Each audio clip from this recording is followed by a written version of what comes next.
Hi guys, so welcome back.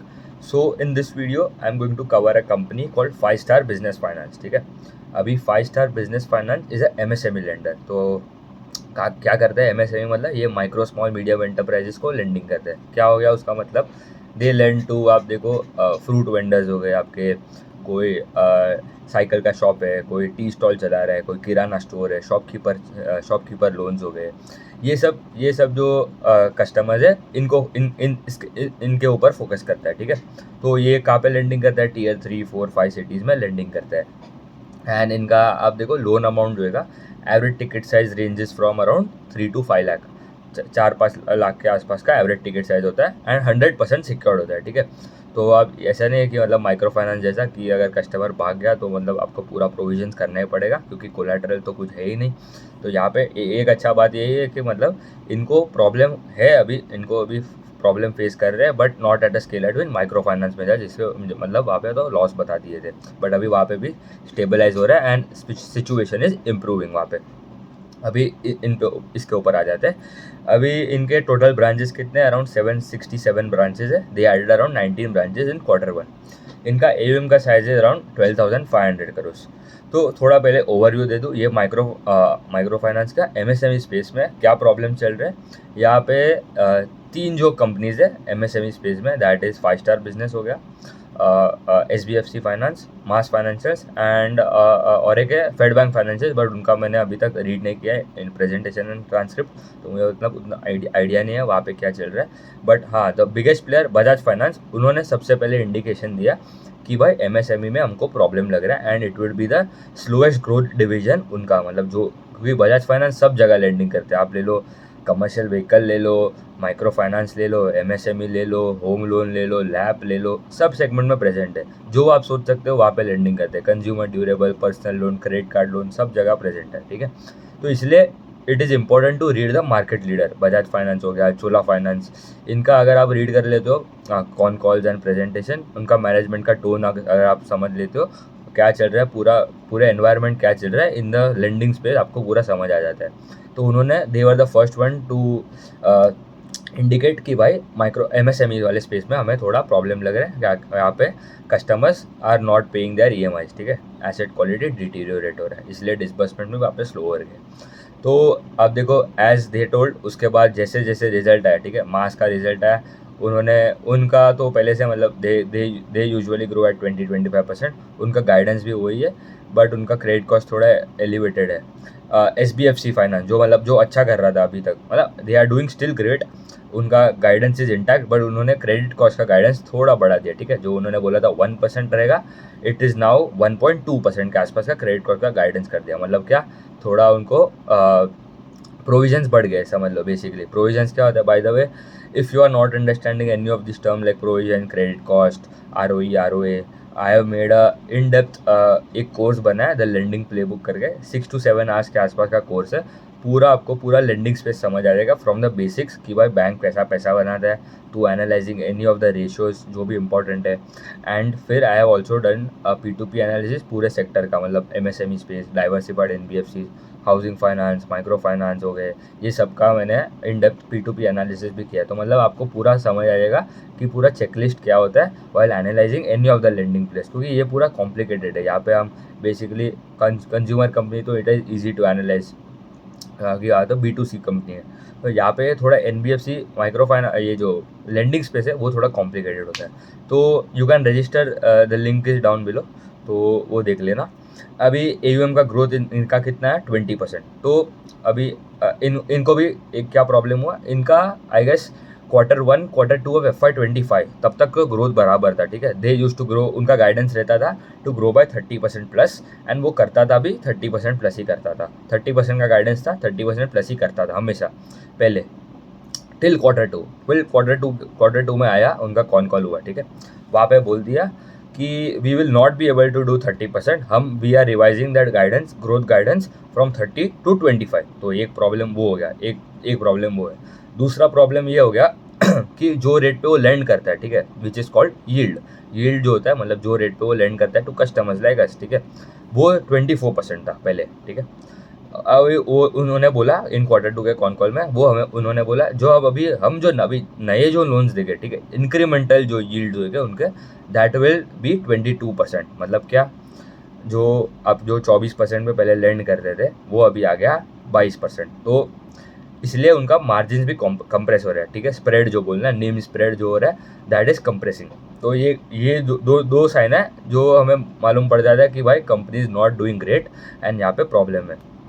तो एक दो प्रॉब्लम, ये मेन तो दो problem, and they are facing very, क्या बोल सकता हूँ, they are in deep trouble in terms of growth, ठीक है। मतलब प्रॉब्लम ने ऐसे नहीं कि लॉस बता दिया 100 करोड़ 200 करोड़ का लॉस बता दिया, पैट इज डाउन 100%, ऐसा कुछ नहीं है, माइक्रो फाइनेंस जैसा नहीं है। बट प्रॉब्लम है कंपेयर टू इट्स पीएस, ठीक है। मतलब ये जो SBFC हो गया एंड मास फाइनेंशियल 20-25% गाइड करते हैं, वो उतना ही करता है, तो वहाँ पे ठीक है। SBFC एंड ये जो 5 स्टार थे, they were the one that used to grow at 30% 25%, but अभी यहाँ पे 5 स्टार ने गाइडेंस कम करके 25 कर दिया, एंड किया कितना 20, ठीक है, वो भी इंपॉर्टेंट है। गाइडेंस देना एक बात है एंड गाइडेंस एग्जीक्यूट करना वो भी एक बात है। डिसबर्समेंट में ग्रोथ डिग्रू 2%, डिसबर्समेंट डिग्रू 2%, मतलब कोई नए इंक्रीमेंटल लोन्स बांटे ही नहीं, उनको थोड़ा प्रॉब्लम लग रहा है इसीलिए। एंड पैट में ग्रोथ आया 6%। क्यों? ऑपरेटिंग लेवरेज तो गाया भी हो गया, क्योंकि आपका मार्जिन कंप्रेस हो गया, ठीक है। मतलब आपके पता है AUM ग्रोथ ऑफ 20%, बट आपके स्प्रेड एंड मार्जिन जो है वो कम हो गया, इसलिए आपको पैट में कुछ ग्रोथ आया ही नहीं। 100% सिक्योर्ड बुक है, एंड इनका मेजॉरिटी जो स्टेट्स है वो साउथ में इनका ज़्यादा प्रेजेंट है। They started also from south and यहाँ पे भी अभी प्रेजेंट है, and they are diversifying into northern side, ठीक है। तो अभी भी Tamil Nadu contribute to around 28% of the AUM। फिर आ जाता है Andhra Pradesh around 37%, followed by Telangana 19% and Karnataka 6%। दूसरे भी MP हो गया and other state, that is around remaining 9%, वहाँ से आते हैं। एसेट क्वालिटी पे आ जाते हैं, ठीक है। इनका consistently asset quality deteriorating from last 4-5 quarter से consistently asset quality GNP NNP हो गया, दैट इज डिटीरियोरेटिंग। 2.46 हो गया, लास्ट क्वार्टर 1.79 था। ये पहले बढ़ता था तो भी, मतलब अभी लास्ट क्वार्टर 1.79 था, उसके पहले 1.7 होएगा, बट यहाँ पे एक देखो स्टीप इंक्लाइन हो गया, ठीक है। 1.7 से सीधा 2.5 हो गया, 2.4, एंड NNP भी इंक्लाइन हो गया, 1.25 हो गया वर्सेज 0.88। तो यहाँ पे भी एक प्रॉब्लम है। यील्ड जो कंसिस्टेंटली डिक्लाइन ही हो रहा है, यील्ड 23.5 हो गया वर्सेज 23.7 क्वार्टर, ये 24% था पहले, अभी आ गया 23.5। और उन्होंने बोला है हम आगे जाके ये 22% के आसपास स्टेबल होगा, तो उन्होंने बोल ही दिया है कि भाई कम ही हो रहा है, तो ऑपरेटिंग लेवरेज तो आप भूल ही जाओ, क्योंकि मार्जिन तो कंप्रेस ही होने वाला है। कॉस्ट ऑफ बोरिंग, ये एक अच्छा बात ये हो गया कि इनका जो मतलब जो रेपो रेट बेनिफिट हो रहा है, जो रेपो रेट मतलब डाउन नीचे जा रहा है, तो इसलिए इनको कॉस्ट ऑफ फंड्स, मतलब जहाँ से वो पैसा उठा रहे हैं बैंक दूसरे NBFC से, वो थोड़ा कम रेट पे उठाना पड़ रहा है, तो अच्छा है, वो थोड़ा वो वहाँ से थोड़ा बच गया, बट इन टोटल तो प्रॉब्लम ही है, ठीक है। तो 9.54 हो गया उनका cost of boring, last quarter था 9.63। तो स्प्रेड उनका जो रेट से कम हो रहा था वो थोड़ा कम हुआ, but it is still deteriorating, ठीक है, कम तो हो ही रहा है। तो 13.9 हो गया स्प्रेड वर्सेज 14.9 क्वार्टर। तो देखो आपके स्प्रेड कम हो गया है, आपका क्या बोल सकते हो, ग्रोथ कम हो गया, and the third sign is return ratios are deteriorating. तो क्योंकि देखो आप सब लिंक्ड है, ठीक है। मतलब अगर आपका मार्जिन कंप्रेस हो रहा है तो आपका ROA भी कंप्रेस हो गया, क्योंकि ROA बेसिकली क्या हो गया, आप देखो अपने टोटल एसेट पे कितना पैसा कमाया, ठीक है, तो वो भी कम हो गया क्योंकि मार्जिन ही आपका कम हो गया, निम्स ही कंप्रेस हो गया आपके। तो ROA कितना आ गया, 7.2 हो गया वर्सेज 8% क्वार्टर, एंड ROE 16.5 हो गया वर्सेज 18.3। देखो SBFC का ROE is around 13% and 5 star का अराउंड 16% है अभी भी। तो आप बोलोगे 5 स्टार बेटर है, बट हमें ऐसे नहीं देखना है, ठीक है। SBFC का ROE number has come up from 11% to 13%, and 5 star का ROE का number has coming down from 19% to 16%। तो डायरेक्शन इज इंपॉर्टेंट, ठीक है। ऐसा नहीं है कि अभी भी स्टिल एब्सोल्यूट नंबर में 5 स्टार इज ग्रेटर, बट हमें वैसा नहीं देखना है, इट इज़ ऑलवेज डायरेक्शनल, ठीक है। ट्रेजेक्टरी देखना है, it is the most important thing. Trajectory अगर आपको समझ गया कंपनी का डायरेक्शन कहाँ पे जा रहा है, तो it helps to make a lot of money. Credit cost भी उन्होंने गाइडेंस बढ़ा दिया सिमिलर टू SBFC। तो 1.3 हो गया credit cost this quarter, last quarter 0.7 था। उन्होंने बोला जो हमें पहले गाइडेंस दिया था 0.8 to 1% का क्रेडिट कॉस्ट, वो अभी हम बढ़ा के इट वुड बी अराउंड 1.2% के आसपास, 1.2 1.25% रहेगा। एंड इनका 30+ डीपीडी होता है डेज पास ड्यू, मतलब ऐसे कस्टमर जिसके 30 डेज मतलब 1 महीना हो गया उनके ईएमआई के डेट से, बट अभी तक उन्होंने पे नहीं किया है वो ईएमआई, ठीक है। तो वो हो गया कितना 11.3% वर्सेज 9.65% क्वार्टर ऑन क्वार्टर, तो वो भी प्रॉब्लम है। फिर कलेक्शन एफिशिएंसी भी नीचे जा रहा है। कलेक्शन एफिशिएंसी क्या होता है, if you are 5 star business, ठीक है, आप एक एनबीएफसी हो एंड आपको लगा ये महीने I will collect around 100 rupees worth of EMI total मुझे मिलेगा जितने भी कस्टमर है मेरे एनबीएफसी में, तो 100 रुपया मुझे कलेक्ट करना है एज ईएमआई, बट आपको कितना मिला 95 रुपीज़, तो कलेक्शन एफिशिएंसी कितना हो गया 95%, तो मतलब 5 रुपया आपको मिला नहीं, ठीक है, कोई ने पे नहीं किया, कोई भाग गया, समझ लो ऐसा। तो इनका कितना हो गया कलेक्शन एफिशिएंसी 95% हो गया वर्सेस 96% क्वार्टर ऑन क्वार्टर, तो वहाँ पे भी प्रॉब्लम है। एंड निम्स ऑफकोर्स कंप्रेस हो गई, ठीक है, तो इंटरेस्ट इनकम भी कम ही हो गया। तो निम्स इज बेसिकली आपका इंटरेस्ट कितना कमाया माइनस कितना खर्चा हुआ ईएमआई का इंटरेस्ट डिवाइडेड बाय आपका टोटल एसेट्स, ठीक है, तो that came to around 16.4%, last quarter था 16.8। अब देखो it is a classic example of deteriorating asset quality with slowing down growth with increasing credit cost and ROE number compressing, मतलब ये 4 number अगर आपके इंप्रूव हो रहे हैं या खराब हो रहे हैं, तो बस यही 4 नंबर आपको देखना है। ग्रोथ देखना है आपको एयूएम का, क्रेडिट कॉस्ट देखना है कहाँ पे जा रहा है, ठीक है, एब्सोल्यूट नंबर नहीं देखना है, ट्रेजेक्टरी देखना है, ग्रोथ का भी ट्रेजेक्टरी देखना है। अगर 10 से 15% ग्रोथ आ रहा है तो दैट इज गुड, बट 25 से 20 आ रहा है, 25 से 15 आ रहा है तो that is bad. Absolute number 15 पे ही है दोनों, बट पैसा कौन सा कमाएगा, जो 10 से 15 आ रहा है वो वाला। मार्जिन कंप्रेस हो रहा है, आरओई नंबर भी नीचे जा रहा है, एंड उन्होंने बोला वो आरओई अभी कैसे, मतलब अभी 16.5 है, इट वुड बी अराउंड 16% हो जाएगा, क्योंकि कंसिस्टेंटली मार्जिन जो है उनका कंप्रेस हो रहा है, तो ROE also is going down. Collection efficiency खराब हो रहा है एंड एसेट क्वालिटी भी डिटीरियोरेट हो रहा है।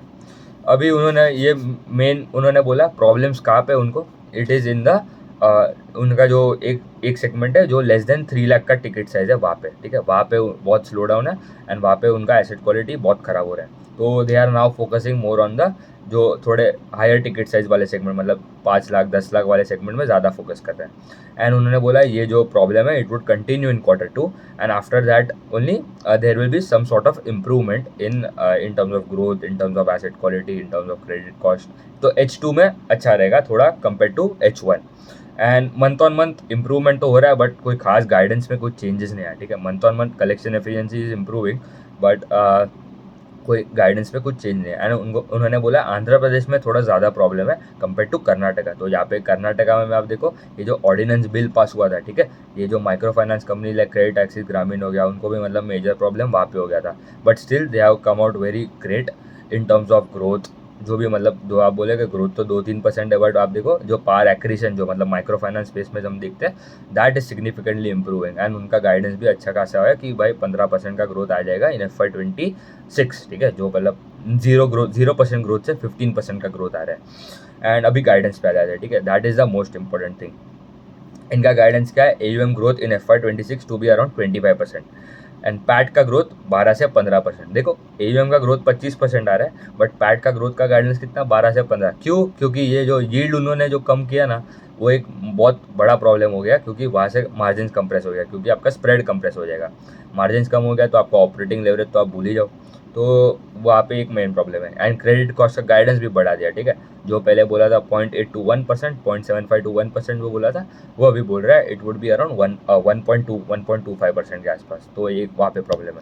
एंड लॉन्ग टर्म गाइडेंस भी देखूँ ना उन्होंने बोला मीडियम टर्म आउटलुक 3-4 साल के लिए they are targeting to grow by 25%, ठीक है, तो देखो ये प्रॉब्लम के बाद भी they are only targeting 25% growth, जो पहले बिफोर Q2 ऑफ FY25 वो बोल रहा था 30% होएगा, आराम से वो कर भी रहा था, ग्रोथ भी अच्छा रहा था, डिसबर्समेंट भी अच्छा रहा था, आरओई का नंबर भी once they were targeting 25% ROE, वो लेवरेज बोल रहा था, leverage to be around 4.55 times, and आपका जो ROA it would be around कितना 5.5 टाइम्स, ठीक है, तो दैट कम्स टू अराउंड 25% का आरओई, तो वो तो भूल ही जाओ, अभी वो बोल रहे हैं अभी 20% का ही आरओई हो सकता है इन मीडियम टर्म में भी 3 साल में, तो दे आर टेलिंग जो एयूएम टू ग्रो बाय 25%, तो 30% तो गया ग्रोथ का guidance for medium term as well.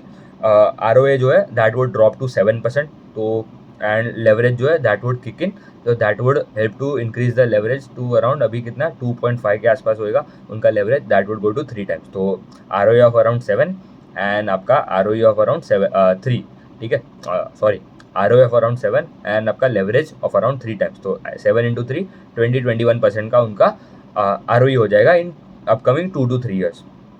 क्योंकि आप देखो ROE क्या होता है, basically ROA multiply by leverage, ठीक है, मतलब जैसे जैसे लेवरेज बढ़ता है ऐसे आपका ROA पे कंप्रेशन आता है, थोड़ा प्रॉब्लम होता है, तो स्टेबल रहता है दैट इज गुड, या थोड़ा डिटीरियोरेशन भी चलता है, बट ओवरऑल आपका ROE का नंबर ऊपर जाना चाहिए, ठीक है। तो आई हैव अब देखो ये ड्यू पॉइंट एनालिसिस जो है I have done in my course, ठीक है, मतलब आपको पूरा अगर समझना है पूरा due point analysis, ROA leverage कैसे चलता है, कैसे नंबर्स मूव होते हैं, तो you can register for that course down below, ठीक है।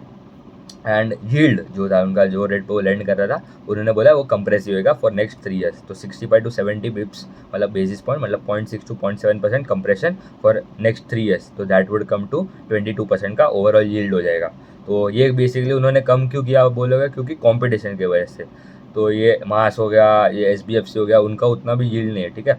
तो आप देखो यील्ड के टर्म में भी इनका still it is greater compare to SBFC and MAS, but still वो डायरेक्शन हमें दिखना है, राइट। तो यहाँ पे SBFC एंड ये सब का ऊपर जा रहा है यील्ड का डायरेक्शन, बट इनका नीचे जा रहा है जो 24 से 22 हो रहा है, तो यहाँ पे मतलब मेन प्रॉब्लम वही हो रहा है, तो ट्रैक करना पड़ेगा।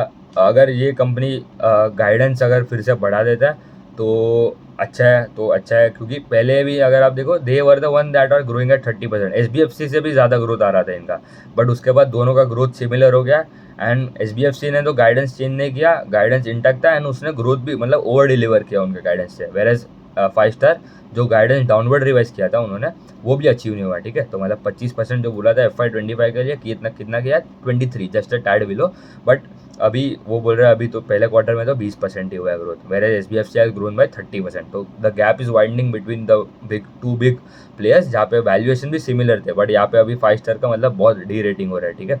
तो वैसे देखना पड़ेगा आपको, तो ठीक है उतना रखते हैं, थैंक यू।